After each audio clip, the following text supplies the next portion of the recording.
ভারতে হামলার ছক পাকিস্তানের ধর্মশালা থেকে ম্যাচ সরিয়ে দিল বিসিসিআই। প্রায় 2 সপ্তাহেরও বেশি সময় কেটে গেল পেহেলগাঁওতে ঘটে যাওয়া সন্ত্রাসী হামলা নিয়ে।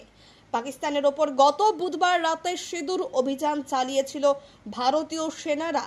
জানা গিয়েছে যে পাকিস্তান এবং পাকিস্তান অধিকৃত কাশ্মীরে যে সকল জঙ্গি ঘাঁটি ছিল তা তছনছ করে দিতে সক্ষম হয়েছে ভারতীয় সেনাবাহিনী এবং বিমান বাহিনীর সম্মিলিত অভিযান অপারেশন সিঁদুর।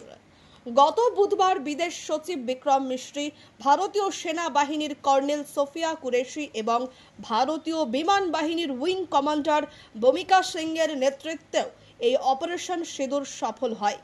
এবার এই পরিস্থিতিতে ক্রিকেটেও এর প্রভাব পড়তে শুরু করেছে।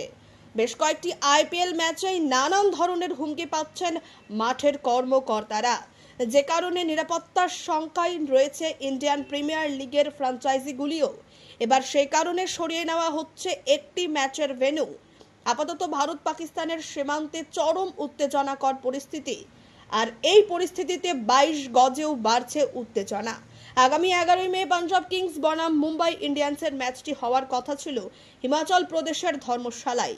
সেই ম্যাচের ভেন্যু পরিবর্তনের আলোচনা চলছিল কয়েকদিন ধরেই।